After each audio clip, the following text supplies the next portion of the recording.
warahmatullahi wabarakatuh. Ini saya akan menunjukkan soalan percubaan SPM Negeri Melaka 2021 dan 2.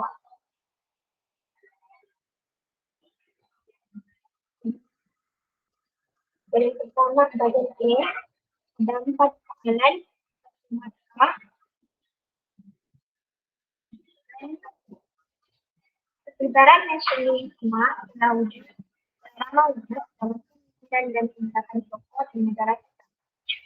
Kemunculan nasionalisme pada abad ke-20 dipengaruhi oleh berbagai faktor.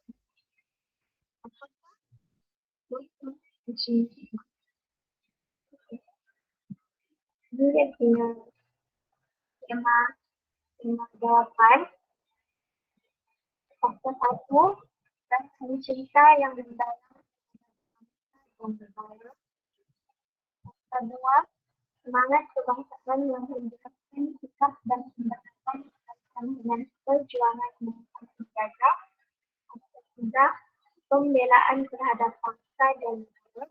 Faktor 4, gerakan untuk mencapai kebebasan politik, ekonomi, dan sosial daripada penguasaan. Faktor 5, label nasionalisme tidak sama dengan zaman. Tidak sama antara dengan zaman. Karena idea tersebut berkait rapat dengan pengalaman sejarah dan pengaruh dunia. Yang keenam, keterkaitan agama, bahasa, dan adat. Jadi mana-mana jawapan yang berkaitan pendapat tokoh juga diterima. Ini maksudnya mana-mana dua daripada satu, mana dua masukkan daripada dua. Cikgu, saya ada soalan. Ya. Kalau macam ni kan 2 markah, maksudnya mesti 2 fakta. Ataupun yang macam fakta yang ke-6 tu kan dia boleh letak contoh. Kalau letak fakta dengan contoh tu, kira 1 markah ke cikgu? Ya, dua-dua. Faktanya macam perasaan cinta mendalam terhadap bangsa dan negara seperti pendapat tokoh, tapi kena nyatakan adakah betul pendapat tokoh tu yang pasal itu ataupun dia umum ni kan yang pertama ni. Yang pendapat tokoh tu mesti betul-betul berkenaan dengan lah. Dia punya ada kata-katanya tentang nasionalisme tu. Kalau begitu dapat 2 markah, tapi yang dia cakap mesti merujuk kepada maksud nasionalisme.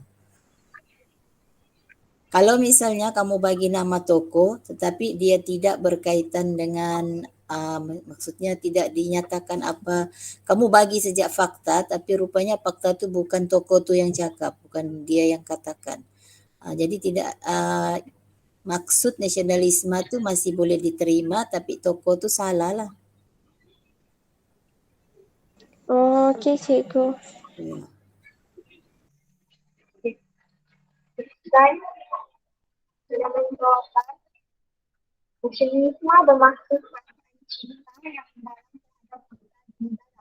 Yang kedua, nasionalisme bermaksud gerakan untuk mencapai kebebasan politik, ekonomi, dan sosial daripada penguasaan terakhir.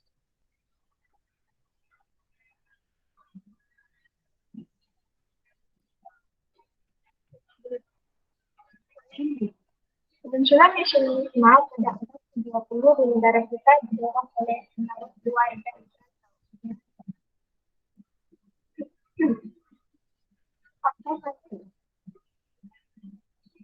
Wah, cikgu mencela dulu ya.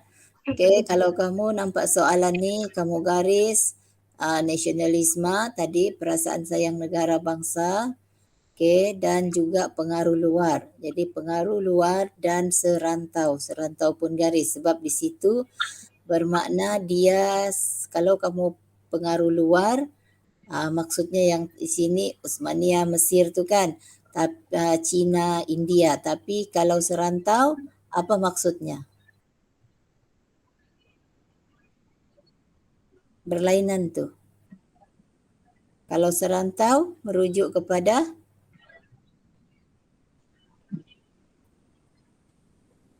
apa dia? Pernah cikgu cakap dulu ni. Serantau merujuk apa soalannya cikgu? Kalau dikatakan pengaruh luar, dia merujuk kepada Osmania, Mesir kan, Rusia, Sun Yat-sen, India, China, Jepun. Okey. Tapi kalau dikatakan serantau sahaja, kalau kamu masukkan yang tadi ni, salah lah.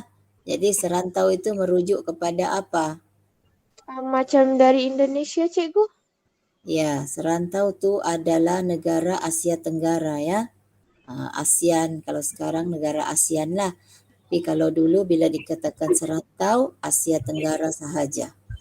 Okey, jadi manalah tahu soalan dia tidak tanya pengaruh luar, dia tanya serantau sahaja. Jadi bermakna Filipin, Indonesia sahaja jawapannya. Okey, teruskan. Oh ya, cikgu. Apa tuh? Maksudnya kalau pengaruh luar selain yang Asia Tenggara, tapi kalau serantau dari Asia Tenggara. Iya. Oke, cikgu.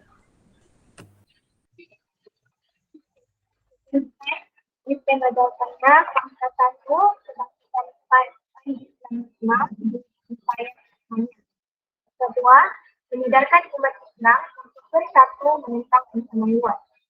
Fakta 3, pengaruh gerakan Islam di Mesir. Fakta 4, mendorong umat Islam melakukan pembaharuan yang progresif. Fakta 5, kemunculan Jepun sebagai kuasa besar dunia yang berjaya menewaskan. Fakta 6, membuka mata penduduk tempatan untuk memperjuangkan nasib mereka. Fakta 7, gerakan revolusi Cina untuk menang. Fakta 8, gerakan ini berjaya menewaskan kerajaan Portugal dan menumbuhkan sebuah negara republik. Fakta 9, ide perjuangan Mahatma Gandhi di India. Fakta 10, menentang British tanpa kekerasan menjadi inspirasi pergerakan nasionalis. Ayat 11, perjuangan Jos Rizal di Indonesia. Ayat 12, perjuangan Soekarno di Indonesia. Ayat 3, menyuarakan usaha menentang penjajah Indonesia. Ini cara menjawabkan kemunculan gerakan nasionalisme di negara kita pada 20 akibat kemunculan Jepun sebagai kuasa besar dunia yang berjaya menguasai kita. Hal ini membuka mata penduduk perjuangkan nasib mereka. Selain itu, ide perjuangan Mahatma Gandhi di India. Hal ini kerana beliau menentang British tanpa kekerasan telah menjadi inspirasi pergerakan nasionalisme.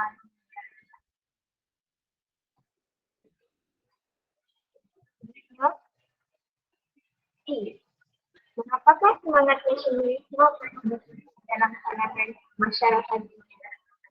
Ini sehingga apa jawapan itu diterima yang tidak pernah diterima, mengekalkan kedaulatan negara, jadi pemangku kepada kemajuan negara, memupuk kerajaan kaum, mengekalkan keamanan negara, mewujudkan semangat bersama antara sesama lain, mewujudkan semangat toleransi antara kaum, membentuk diri yang cukup, sanggup berkorban untuk mempertahankan negara.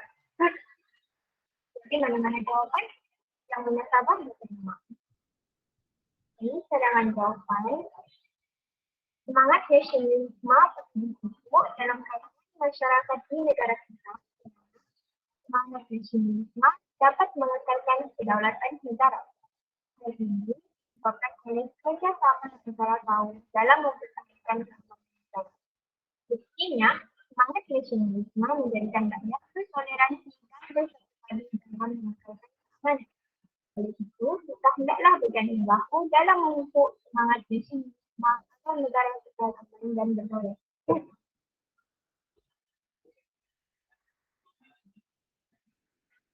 Okey, sekejap. Balik dulu.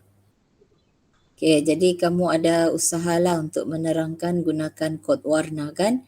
Jadi di situ isinya semangat nasionalisme dapat mengekal kedaulatan negara seperti soalan kebat kan, isi kemudian dia ada huraian, maksudnya hal ini disebabkan, dia menghuraikan nasionalisme ni mengekal kedaulatan negara disebabkan kerjasama antara kaum pertahankan keamanan negara. Okey, kemudian ada contoh buktinya ya. Contohnya bertoleransi dan bersatu padu dalam mengekal keamanan dan ada inference. Oleh itu, jelaslah kita hendaklah berganding bahu. Okey. Jadi terbaiklah. Okey, jadi kamu sudah usaha ini, kamu kena nyatakanlah apa yang kod warna tu ya. Okey, Tahniah, teruskan. Dan soalan 2, pada 1 Julai 1946, acara penyerahan Sarawak kepada British berlangsung di hadapan bangunan Kementerian Batu. Peristiwa ini telah memberi kesedaran dan membangkitkan semangat nasionalisme. Jelaskan sebab penduduk tempatan menentang ada 3 faktor.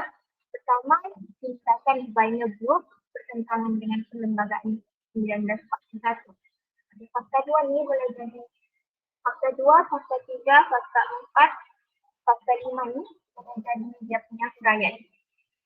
Prinsip ke-8 dalam perlembagaan 1941 menyatakan bahawa pemerintahan sendiri akan diberikan kepada rakyat Sarawak.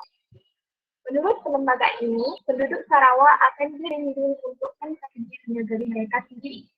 Tindakan menyerahkan Sarawak kepada British telah melanggar prinsip 8 ini. Beliau menafikan hak rakyat Sarawak untuk mendapatkan pemerintahan sendiri.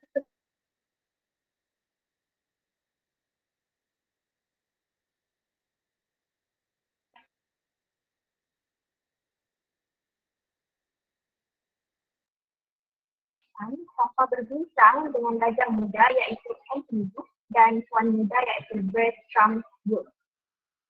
Fakta ke-8, ini dia punya faktor ketiga. Gerald C. McBrien menggunakan muslihat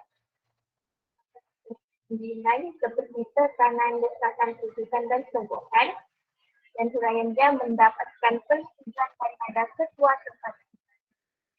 Okay, jadi pilihlah mana-mana daripada satu faktor ini, dia boleh dapat 3 markah sudah. Sudah 3 huraian dia. Okay, tapi kalau boleh elakkan ambil yang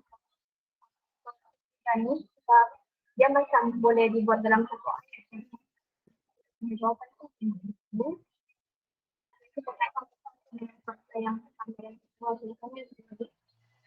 penduduk tempatan menentang penyerahan Sarawak kepada British kerana tindakan Vinyl bertentangan dengan perlembagaan 1941 yang menyatakan bahawa pemerintahan sendiri itu akan diberikan kepada rakyat Sarawak. Selain itu, Gerald C. McBrien menggunakan tekanan dan sogokan untuk mendapatkan persetujuan daripada ketua tempatan.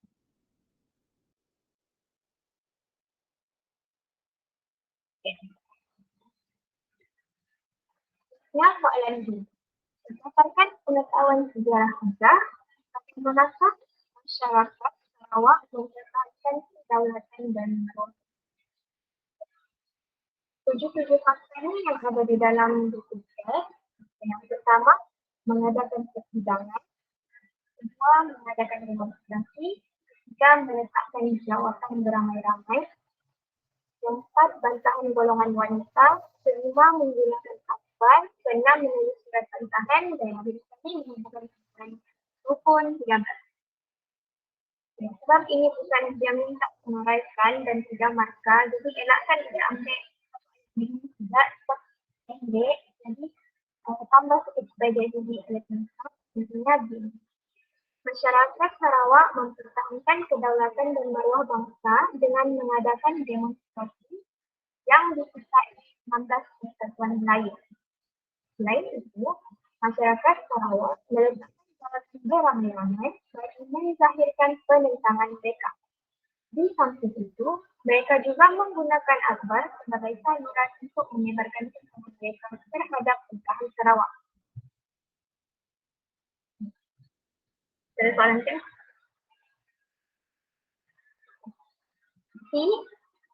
Apakah peristiwa yang kita peroleh daripada peristiwa pemerintahan tersebut. Ini hebat, jadi dia punya idea-idea pemimpin perlu berani belajar, perjuangan yang berkesan dapat dilaksanakan.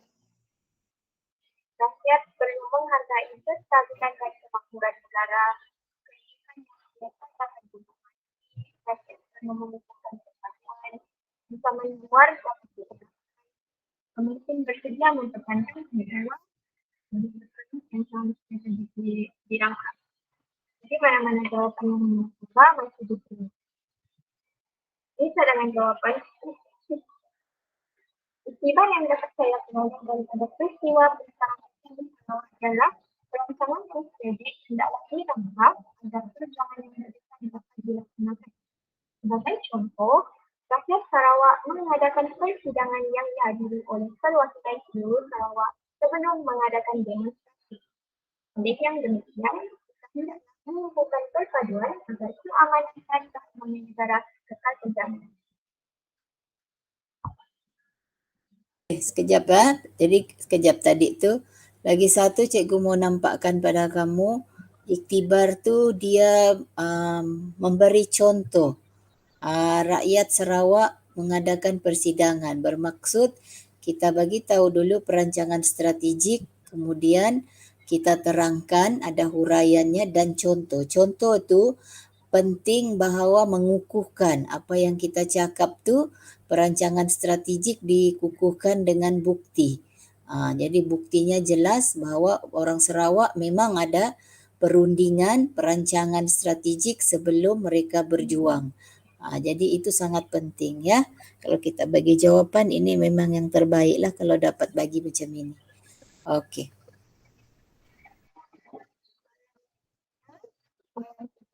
Kita menunjukkan Malaysia sebuah negara yang berdaulat. Nyatakan maksud kedaulatan. Jadi, maksud kedaulatan ini dia ada banyak. Ini daripada segi umum, bahasa Inggeris dan mana-mana berkaitan pendapat pokok diterima. Dan tak bagi pendapat Isaac Newton adalah. Jadi dia punya itu tinggi kewibawaan sebuah negara yang bebas dan juga berhak untuk melaksanakan persatuan negara dan dari segi bahasa Melayu, daulat, kekuasaan tertinggi terhadap pemerintahan negara dan bawaan sebuah negara yang bebas, hak yang melaksanakan pemerintahan persatuan, bahasa daulah, kuasa pemerintahan sebuah negara, bahasa Yunani, Supranus, Agung, negara yang bebas, negara yang merdeka. Kalau bahasa Inggeris, kedaulatan adalah sovereignty, negara mempunyai kuasa penuh terhadap negara. Jadi, kedaulatan bermaksud kekuasaan tertinggi dan kewibawaan negara yang bebas serta mempunyai hak melaksanakan pemerintahan dan persatuan. Kalau daripada tema ni boleh nampak, boleh dapat digambarkan, tapi nak kan kata biar lebih.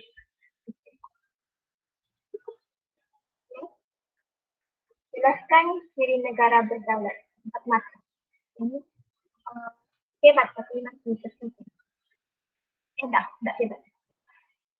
Jadi ada 4 ciri negara berdaulat, mempunyai pemerintahan, mempunyai padat, mempunyai perundangan dan mempunyai rakyat.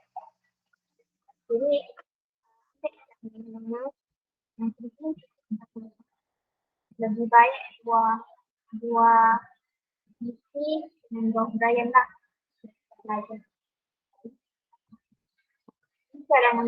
Cadangan jawapan. Ciri-ciri negara berdaulat antaranya ialah mempunyai pemerintahan yang dijalankan secara teratur. Contohnya, Malaysia mengamalkan sistem raja berperlembagaan dan demokrasi berparlimen. Selain itu, negara berdaulat mempunyai perundangan sebagai asas peraturan negara. Hal ini penting dalam memelihara kesejahteraan negara.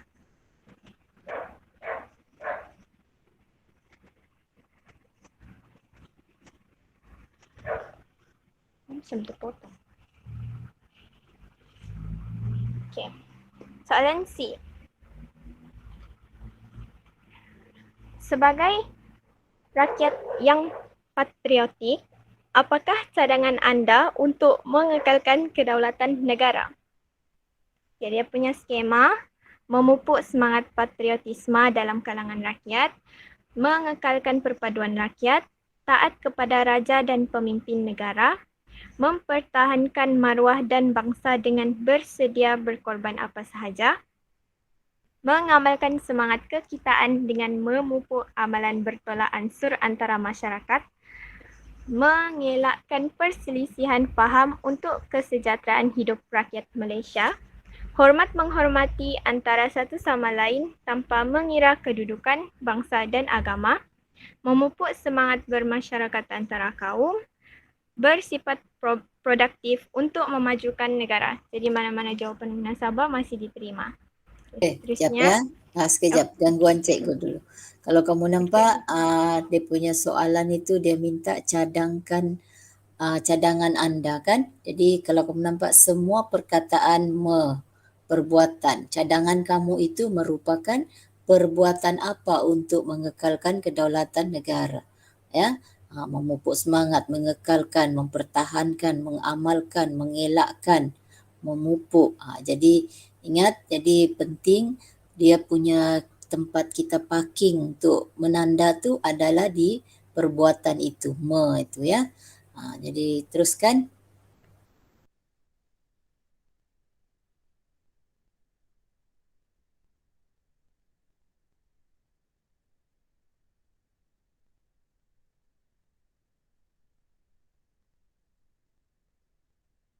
Apa tu? Sebab kita gunakan masa menaip, gunakan laptop kan.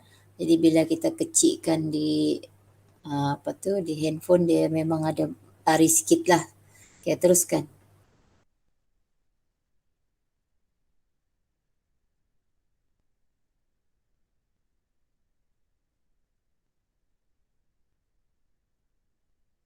Hello Putri. Hello. Okay. On mic. Bagi mengelakkan perselisihan faham untuk menjamin kesejahteraan hidup rakyat Malaysia. Contohnya, rakyat perlulah bantu-membantu dan bertoleransi antara satu sama lain agar perpaduan dapat dipupuk. Oleh itu, kedaulatan negara dapat dikekalkan seterusnya menjamin keharmonian antara kaum. Okay, next. Okay. 4. Selepas pembentukan Malaysia, kita berdepan dengan pelbagai cabaran dalam memastikan kemakmuran dan kedaulatan negara terpelihara. A. Nyatakan 2 cabaran dalaman yang dihadapi pada waktu tersebut. Okay, jadi ini senaraikan saja, easy. Okay, semua skemanya ni daripada buku teks, jadi senanglah dia punya poin-poin besar tu. Okay, cabaran pertama, cabaran pembangunan dan sosioekonomi di Sarawak dan Sabah. Kedua, mempelbagaikan kegiatan ekonomi. Ketiga, memajukan sistem perhubungan dan pengangkutan. Keempat, memajukan sistem pendidikan. Kelima, cabaran politik di Sarawak. Keenam, cabaran perpaduan. Dan akhir sekali, ancaman komunis. Okay, next. Soalan B ni dia ada kaitan dengan soalan DA. Jadi pada pandangan anda, bagaimanakah cabaran DA dapat diatasi? Jadi kalau DA tu kita ambil cabaran perpaduan kaum, kena terangkan pasal, dekat B ni kena terangkan pasal cabaran perpaduan kaum tu lah. Jangan tak berkait pula. Okey, ni dia punya idea-idea mewujudkan keseimbangan pembangunan dan sosioekonomi, menyusun bidang pekerjaan, mempelbagaikan pertanian komersial seperti kelapa sawit, getah dan kokoh, membuka peluang kepada penduduk menyertai kegiatan ekonomi berkaitan dengan petroleum, membina sistem perhubungan dan pengangkutan terutama kepada penduduk di kawasan pedalaman, pembangunan Sarawak dan Sabah melalui rancangan pembangunan 5 tahun Malaysia 1966, membina sekolah dan melatih tenaga guru bagi memberikan pendidikan kepada penduduk, pengisytiharan darurat di Sarawak pada September 1966, mewujudkan perpaduan kaum dan integrasi nasional. Akhir sekali memupuk semangat satu negara. Jadi mana-mana yang berkait dengan A tu boleh diterima. Seterusnya, cadangan jawapan. Pada pandangan saya, cabaran perpaduan kaum dapat diatasi dengan mewujudkan perpaduan kaum dan integrasi nasional bagi memupuk semangat satu negara. Selain itu, cabaran bagi memajukan sistem pendidikan pula dapat diatasi dengan membina sekolah dan melatih tenaga guru bagi memberikan pendidikan kepada penduduk. Seterusnya, Berapa markah tu? ini 4. 4 kah? Ya. Mewujudkan perpaduan, okeylah. Takut macam kurang.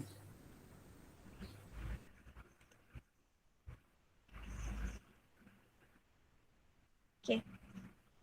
Seterusnya C. Petikan akhbar berikut berkaitan dengan perpaduan kaum di Malaysia. Sebagai rakyat Malaysia yang bertanggungjawab dan patriotik adalah menjadi kewajipan kita untuk mempertahankan keamanan dan keharmonian dengan menahan diri daripada melakukan perbuatan provokasi dan keganasan yang akan mengakibatkan konflik dan kekacauan. Semangat muhibah terhasil apabila rakyat yang berasal dari etnik dan agama yang berbeza saling menghormati antara satu sama lain, sentiasa berhati-hati dan menyedari sensitiviti agama dan budaya masing-masing demi keharmonian antara kaum. Berikan ulasan mengapakah kita perlu menjaga keharmonian kaum di Malaysia. 4 markah. 1. Memastikan kestabilan negara. 2. Kemajuan dan pembangunan negara tidak terjejas. 3. Membolehkan ekonomi berkembang maju. 4. Meningkatkan taraf hidup rakyat. 5. Negara dihormati di mata dunia. 6. Mewujudkan masyarakat yang saling menghormati. 7. Menjamin keselamatan negara. 8. Melahirkan warga yang cinta akan negara. Jadi mana-mana jawapan nasabah diterima. Next. Cadangan jawapan. Kita perlu menjaga keharmonian kaum di Malaysia untuk memastikan kestabilan negara. Hal ini membolehkan ekonomi negara berkembang maju. Buktinya, keharmonian kaum dapat mengelakkan kucar-kacir dalam pentadbiran negara, seterusnya menarik minat pelabur asing untuk melabur di negara kita. Oleh itu, kita hendaklah menjadi rakyat yang prihatin, seterusnya menjaga keharmonian antara kaum agar negara aman dan makmur. Next. Bahagian B, dia ada 5 soalan, tapi kita cuma perlu jawab 3 soalan saja. Dan ada 60 markah, maknanya satu soalan tu dia 20 markah lah. Di bahagian B ni saya tidak sediakan cadangan jawapan sebab tak yakin nanti dapat ajaran sesat pula. Soalan 5. Jawatan Kuasa Kerja ditubuhkan pada 25 Julai 1946 bagi merangka Perjanjian Persekutuan Tanah Melayu 1948. A. Apakah cadangan jawatan kuasa tersebut yang dijadikan asas Perjanjian Persekutuan Tanah Melayu 1948? 4 markah. Pertama, menyatukan semua negeri Melayu dan dua negeri-negeri Selat dalam satu pentadbiran. 2. Memulihkan kedudukan dan kedaulatan Raja-Raja Melayu. 3. Menjaga kedudukan istimewa orang Melayu dan kepentingan kaum lain. 4. Menubuhkan Dewan Perundangan Negeri. 5. Mengemukakan syarat kewarganegaraan yang ketat. Jadi 5-5 ni daripada buku teks juga. Seterusnya B. Jelaskan ciri-ciri pentadbiran Persekutuan Tanah Melayu 1948. Fakta pertama, ini 8 markah, jadi kena hurailah. Walaupun skema tu bagi begitu, kita kena hurai panjang-panjang sikit. F1, persekutuan dibentuk melalui gabungan 9 buah negeri Melayu dan 2 negeri Selat. Kedua, Singapura kekal sebagai tanah jajahan British. Ketiga, kerajaan persekutuan diketuai oleh Pusurujaya Tinggi British. Keempat, kerajaan persekutuan bertanggungjawab dalam hal kewangan. Kelima, Majlis Mesyuarat Persekutuan dan Majlis Perundangan Persekutuan ditubuhkan.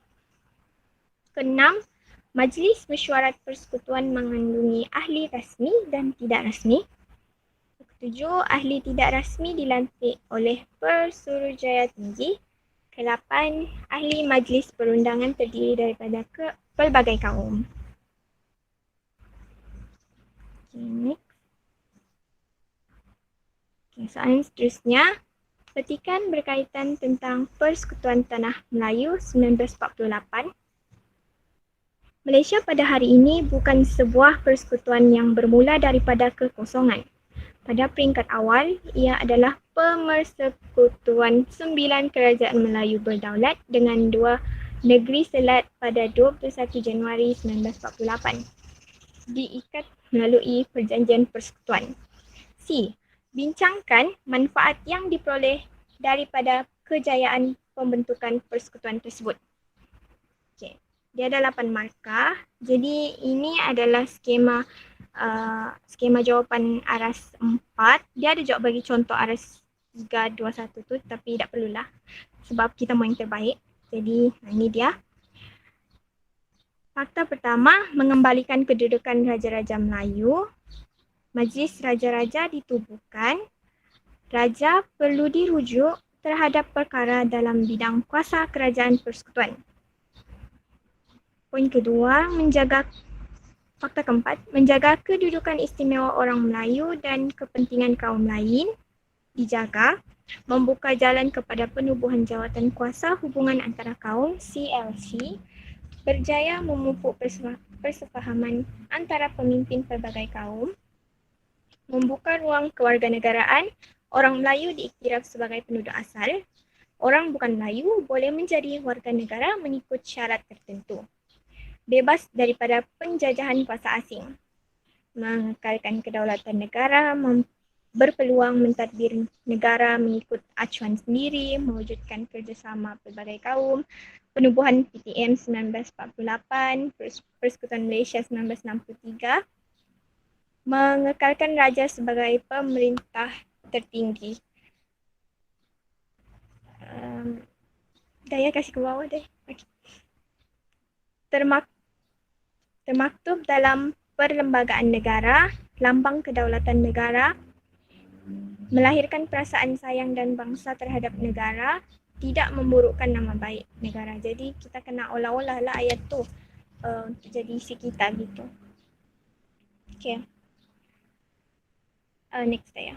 Okay, ini dia punya syarat-syarat apa tu penandaan tapi tak penting. Okay. 6. Gambar berikut merujuk proses pelaksanaan pilihan raya Majlis Perundangan Persekutuan MPP 1955 sebagai langkah ke arah mencapai kemerdekaan. A. Jelaskan proses pilihan raya umum pertama di Tanah Melayu. 6 markah. Jadi dia punya skema. Okay. Pertama, menubuhkan Suruhanjaya Penentuan Sempadan Kawasan. Kedua, membentuk 52 kawasan pilihan raya. Ketiga, meluluskan rang undang-undang pilihan raya. 4, membolehkan pilihan raya diadakan. 5, pendaftaran pengundi. 6, syarat untuk menjadi pengundi ditetapkan. 7, penamaan calon. Syarat untuk menjadi calon ditetapkan. Kemudian kempen pilihan raya dilaksanakan selama 45 hari. Melaksanakan proses pengundian. Diadakan pada 27 Julai 1955. Kemudian peti undi dibawa ke pusat pengundian dan proses pengiraan undi dilakukan. Kemudian pengumuman keputusan. Okey, seterusnya B. Kabinet pertama Persekutuan Tanah Melayu telah dibentuk hasil daripada kejayaan pilihan raya umum pertama di Tanah Melayu. Bincangkan peranan kabinet tersebut. Okey, 6 markah, jadi kita bagi huraian juga, membincangkan soal kewangan, membincangkan keperluan orang tempatan dalam perkhidmatan, menyambung sistem yang diguna pakai dalam MPP, mengguna pakai model Westminster, menggunakan kuasa pentadbiran British, meminta kuasa veto Pesuruhjaya Tinggi British dibatalkan,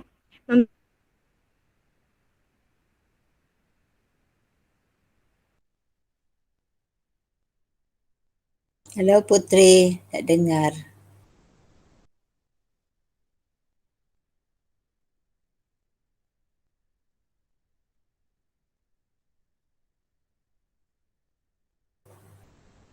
Belum dengar lagi, Putri.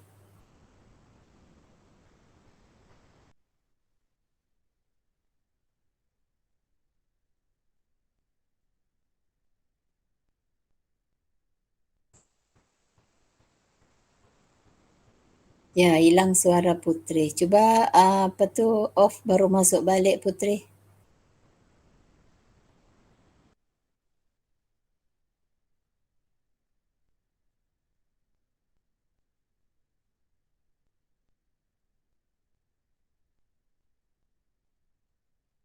Ya, semua tak dengar rasanya nih. Baru juga nih, baru juga.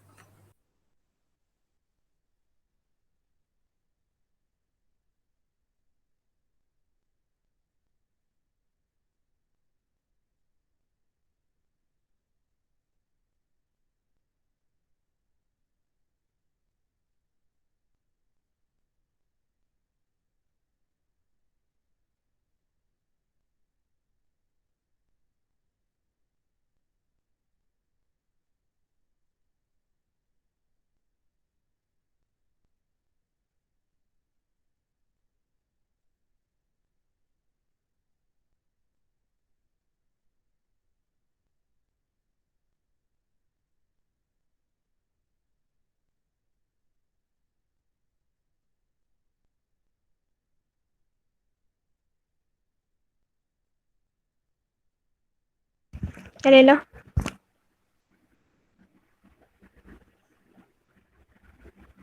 Ya, coba Put cakap lagi. Hello. Okey, ada sudah. Okey, cikgu. Okey, teruskan. Okey. Sampai mana tadi? Okey, inilah dia punya skema jawapan. Seterusnya.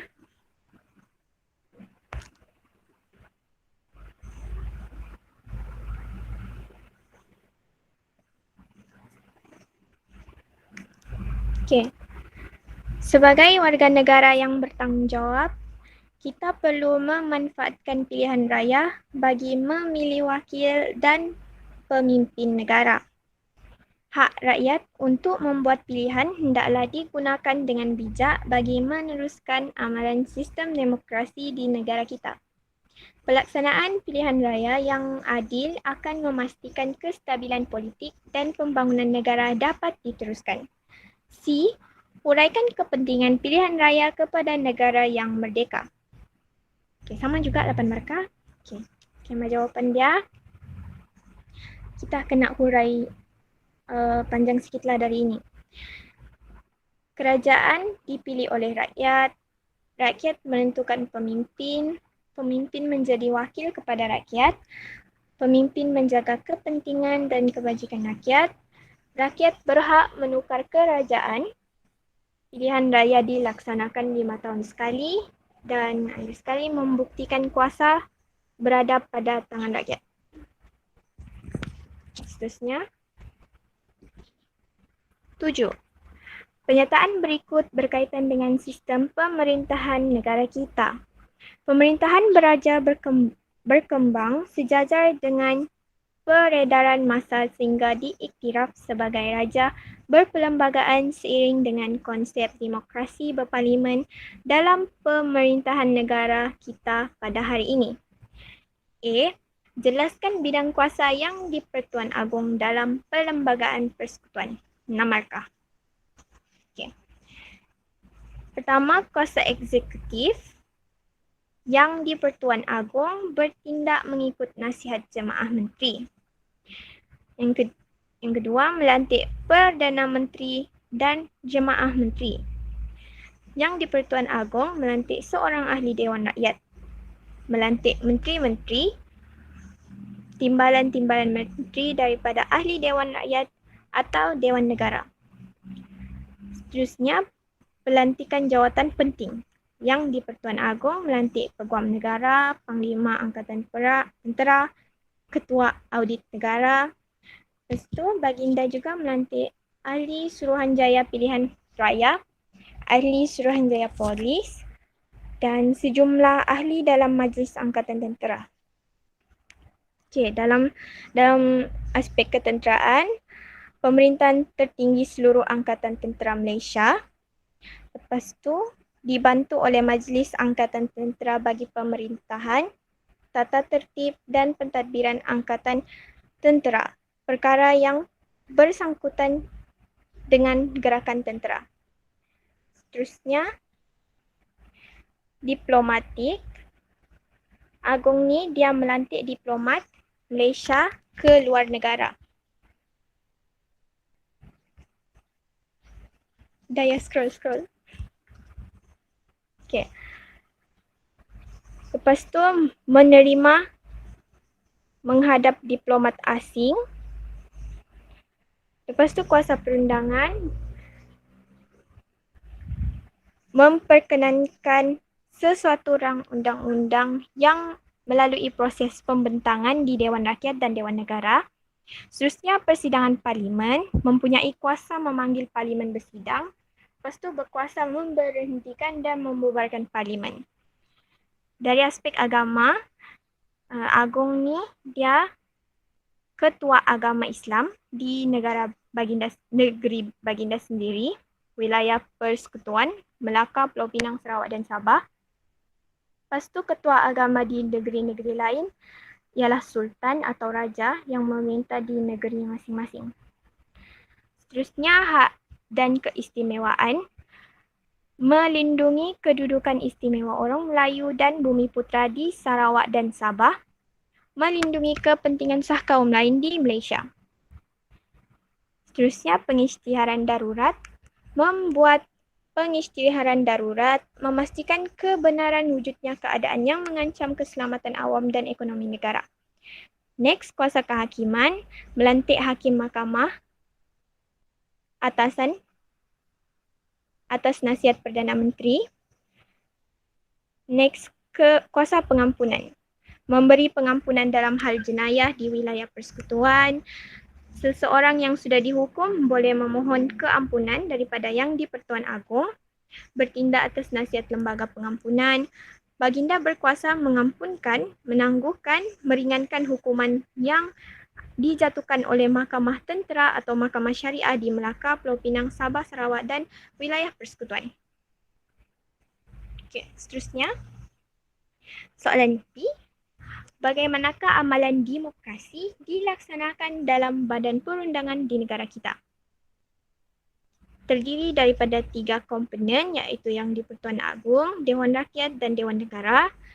Pada peringkat kerajaan, persekutuan ialah parlimen. Parlimen ialah badan perundangan tertinggi di Malaysia. Parlimen berkuasa mengubal undang-undang. Parlimen merupakan lambang demokrasi. Parlimen mencerminkan aspirasi rakyat melalui perwakilan yang dipilih. Parlimen juga boleh membuat pindaan undang-undang persekutuan sedia ada, menyemak dasar kerajaan, meluluskan perbelanjaan kerajaan dan sistem cukai yang baharu. Yang di-Pertuan Agong merupakan salah satu komponen dalam badan perundangan. Next, Dewan Negara atau Senat. Dewan tertinggi dalam sistem perundangan negara, membahaskan rang undang-undang yang diluluskan oleh Dewan Rakyat dengan lebih teliti.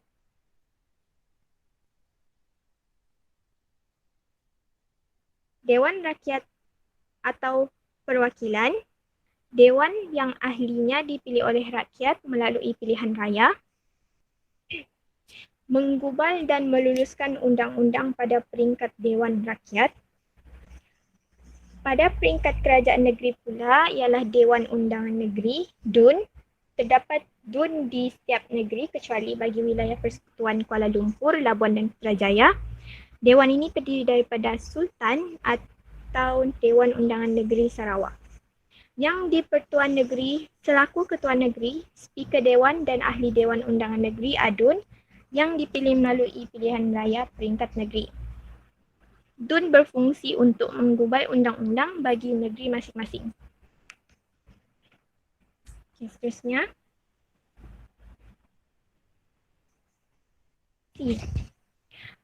Berdasarkan pengetahuan sejarah anda, uraikan kepentingan sistem demokrasi yang diamalkan di negara kita. Okay. Mewujudkan pentadbiran yang lebih sistematik, melicinkan urusan pentadbiran, berlaku pengasingan dan pengagihan kuasa, badan perundangan, badan eksekutif dan badan kehakiman, mewujudkan suasana yang aman, semua rakyat mempunyai hak bersuara mengikut undang-undang, setiap warga negara berhak terhadap kebebasan bersuara selagi tidak mengganggu ketenteraman awam, melibatkan rakyat dalam pentadbiran.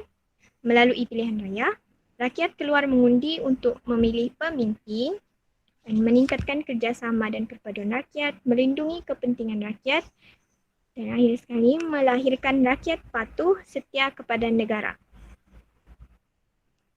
Mana-mana jawapan yang munasabah diterima. Okey, seterusnya.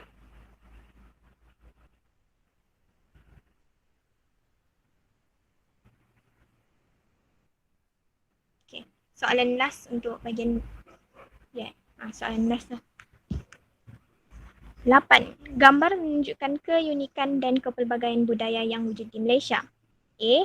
Apakah usaha yang dilaksanakan oleh kerajaan dalam memperkasakan perpaduan rakyat? 6 markah. Okey. Pertama, menubuhkan jawatan perpaduan negara di bawah kuasa majeran, membentuk rukun negara, pembentukan majlis muhibah negara. Scroll atas dah ya. Okay. Seterusnya, menubuhkan majlis perundangan negara. 6. Membentuk parti politik berbilang kaum ekonomi. Dari sudut ekonomi, meneruskan rancangan pembangunan 5 tahun Malaysia, memperkenalkan dasar ekonomi baru DEB dan dasar pembangunan nasional DPN. 9. Pembangunan masyarakat luar bandar dan wilayah. 10. Memperkenalkan zon perindustrian bebas sosial. 11. Menambah baik dasar pendidikan kebangsaan. 12. Memperkukuh sistem pendidikan, memperkasakan bahasa Melayu, mengamalkan satu kebudayaan kebangsaan. Seterusnya, sukan sebagai alat perpaduan. Okay. Itu dia ada simulus di situ, rukun negara. Lepas tu B. Jelaskan matlamat rukun negara dalam usaha melahirkan masyarakat bersatu padu, aman dan sejahtera. 6 markah. Yang pertama, negara bersatu, mencipta satu bangsa dan negara yang bersatu padu.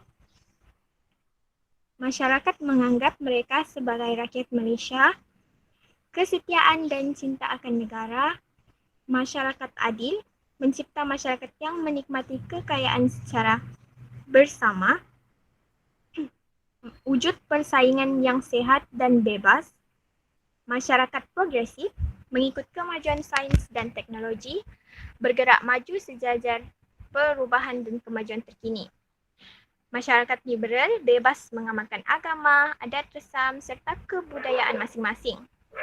Masyarakat demokratik memelihara cara hidup demokratik, berpandukan perlembagaan persekutuan dan menjamin kebebasan asasi rakyat dan kebebasan politik. Jadi mana-mana jawapan munasabah diterima. Okay, seterusnya.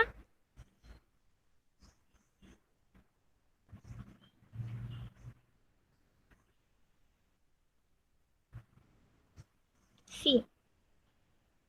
Rakyat Malaysia yang terdiri daripada pelbagai kaum, budaya dan agama menjadi cabaran kepada negara dalam usaha membentuk keharmonian, keamanan dan interaksi positif antara kaum, agama serta budaya. Berdasarkan kenyataan tersebut, terangkan kepentingan memperkukuhkan perpaduan rakyat negara ini. 8 markah. Okay, pertama, kestabilan politik, keamanan negara, kesejahteraan rakyat, kemakmuran negara, taat setia rakyat kepada raja dan negara, memajukan ekonomi negara, mengekalkan kedaulatan negara, menarik pelabur luar, meningkatkan imej negara, akhir sekali memantapkan hubungan antara kaum. Jadi mana-mana jawapan munasabah dan huraikan banyak sikit. Oh, ada lagi. Okey. 9. Gambar berikut berkaitan pelibatan Malaysia dalam isu global kontemporari. A. Apakah langkah yang diambil oleh Malaysia bagi mencegah penyalahgunaan dadah di peringkat antarabangsa? Okey. Idea dia menyuarakan bahaya penyalahgunaan dadah dalam forum antarabangsa. Kedua, International Drug Enforcement Conference IDEC, persidangan penguatkuasaan dadah antarabangsa, mendapat kerjasama daripada International Criminal Police Organization, Interpol, polis antarabangsa, bekerjasama dengan negara lain bagi menggubal strategi operasi menangani masalah dadah. Kawalan sempadan perlu lebih ketat bagi menghalang kemasukan dadah, menjatuhkan hukuman mati bagi kesalahan mengedarkan dadah, seterusnya memberi kesedaran mengenai bahaya.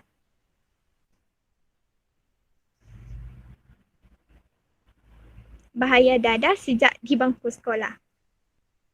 Okay, seterusnya, Malaysia memainkan peranan penting pada peringkat antarabangsa dalam isu kemanusiaan dan keamanan. Buktikan. Okay, 6 markah. Pertama, melakukan demonstrasi sebagai tanda sokongan kepada perjuangan rakyat Palestin, menubuhkan tabung Palestin, mengutip sumbangan keuangan kepada mangsa Zionis, menghantar bantuan makanan dan perubatan, program Freedom Flotilla yang digerakkan oleh Free Gaza Movement, menyertai misi kemanusiaan, program Women's Boat to Gaza, menyuarakan kekejaman, pengusiran dan penubuhan rakyat Palestin pada peringkat pertubuhan antarabangsa, OIC dan PBB, menubuhkan pusat perlindungan kepada pelarian Palestin, membantu rakyat Syria menangani masalah kekurangan makanan dan kemudahan perubatan melalui pertubuhan-pertubuhan NGO, organisasi Humanitarian Care Malaysia, MyCare, Cinta Syria Malaysia, CSM, Global Peace Mission, GPM. Bersedia menerima 3,000 orang pelarian warga negara Syria dalam tempoh 3 tahun secara sukarela, melancarkan bantuan segera, keperluan perubatan, keperluan harian dan makanan kepada mangsa bencana alam tsunami di Aceh dan Sri Lanka. Sekali antara NGO yang terlibat ialah Malaysia Medical Relief Society, Mercy, Angkatan Belia Malaysia, ABIM, dan Yayasan Resto.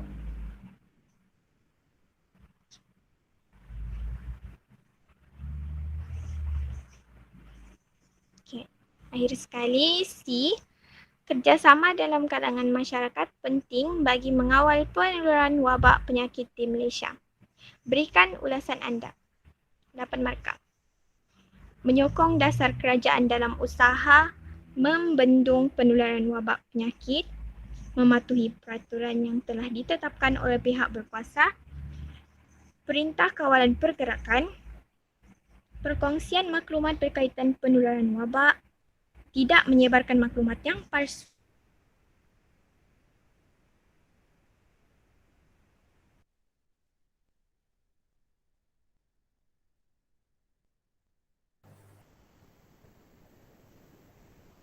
Hello, tak dengar Putri.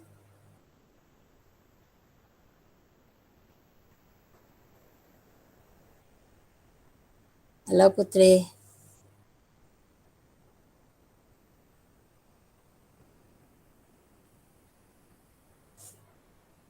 Last bani kan? Slide yang last. Putri tiada suara.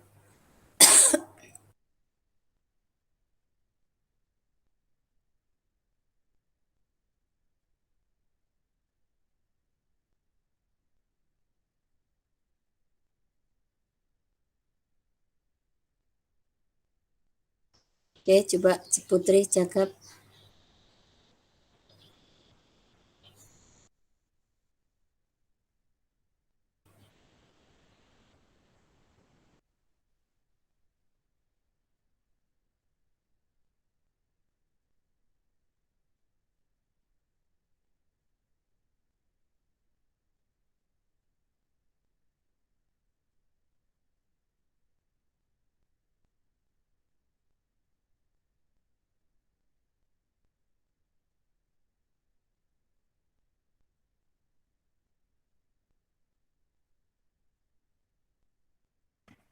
Ya, terputus lagi connection. Hello. Ya, dapat. Dengar sudah pun. Okay, jadi sampai mana tadi? Berita palsu. Okay, berita palsu. Okay, tidak menyebarkan maklumat yang palsu atau tidak sahih bagi mengelakkan wujud situasi panik dalam masyarakat, mengamalkan sikap prihatin dan bertanggungjawab dalam memerangi penularan wabak. 7. Menawarkan diri sebagai barisan sukarelawan bagi membantu usaha mencegah penularan wabak, mengamalkan gaya hidup sihat, dan akhir sekali sentiasa menjaga kebersihan diri dan persekitaran. Mana-mana jawapan munasabah masih diterima. Okey, sekian. Terima kasih.